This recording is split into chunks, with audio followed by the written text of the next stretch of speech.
कहा कि आप जो भी बिजनेस करें, चाहे आप फैशन से रिलेटेड हो या कोई इंडस्ट्री डाले या कोई शोरूम डाले या दुकान, आपको जो भी बिजनेस स्टार्ट करना है आपको कुछ लॉज की जानकारी बेहद जरूरी है।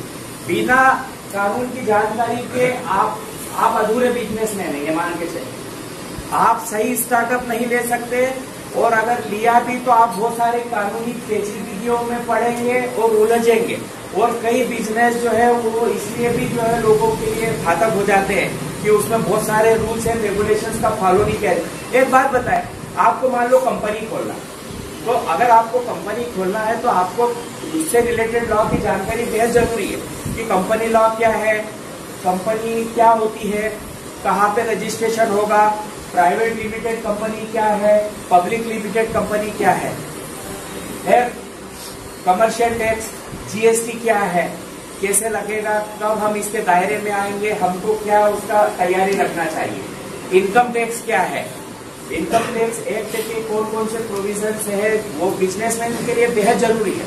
आपने देखा होगा कि बहुत सी जो बड़ी कंपनीज है वहां तो स्पेशली लीगल एडवाइजर का पोस्ट होता है, और वो एक पूरी टीम लॉयर्स की और लीगल एडवाइजर्स की अपने लिए रखते हैं।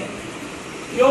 आप कोई कॉन्टेक्ट कर रहे हैं, मान लीजिए आप दो पार्टी के बीच किसी बिजनेस में कोई डीलिंग हुई, फैशन में आपने मान लीजिए कि कोई गारमेंट्स बनाए और आपने किसी शोरूम पे उसको बेचने के लिए कांटेक्ट किया उससे, वो सब रिटर्न में होगा। अगर आपने रिटर्न में नहीं किया तो आप कभी भी मुसीबत में पड़ सकते हैं। कॉन्ट्रैक्ट कर रहे हैं तो कॉन्ट्रैक्ट एक्ट के प्रोविजंस की जानकारी होना चाहिए। दो लोग मिलके अगर कंपनी खोल रहे हो तो पार्टनरशिप एक्ट की आपको जानकारी होना चाहिए। अगर फर्म बना के आप काम कर रहे हो तो फर्म से रिलेटेड जो लॉ है उसकी जानकारी होना चाहिए। अगर कोऑपरेटिव सोसाइटी बनाकर डील कर रहे हो तो कोऑपरेटिव सोसाइटी से रिलेटेड प्रोविजंस की जानकारी होना चाहिए। तो बिजनेस में तो जो पर्टिकुलर बिजनेस आप कर रहे हैं, एक उसको जनरल लॉज है, कॉन्ट्रैक्ट, ट्रांसफर ऑफ प्रॉपर्टी, इसके बाद में जो है ये पार्टनरशिप है, ठीक है, इंटेलेक्चुअल प्रॉपर्टीज है। क्यों?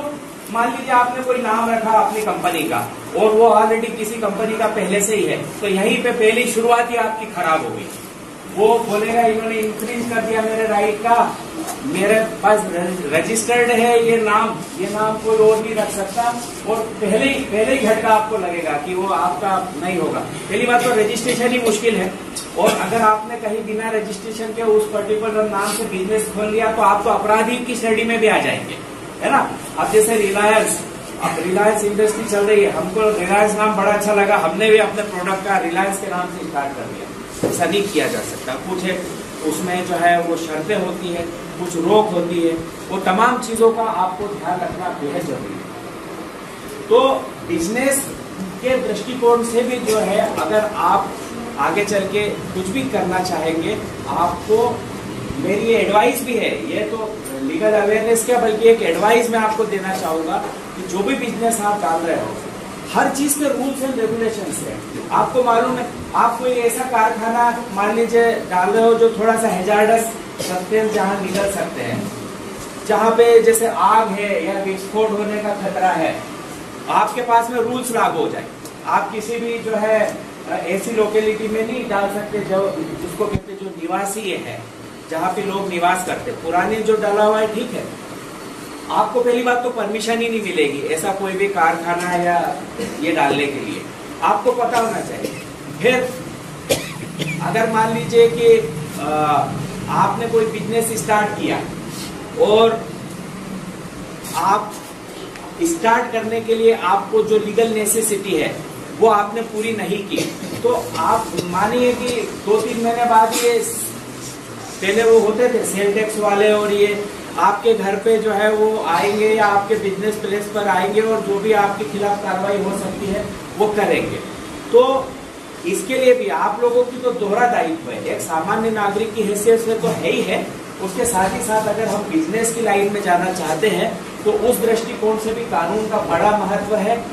आप सभी लोग अपने जो भी बिजनेस करोगे उससे रिलेटेड लॉ का जरूर आप ध्यान रखिए, और अगर आप ज्यादा डीपली नहीं भी जानना चाहते तो एटलीस्ट आप किसी अच्छे लॉयर से सलाह लीजिए और उसके बाद स्टार्ट करिए, तो आपको ताकि भविष्य में आने वाली परेशानियों से आप बच सकें।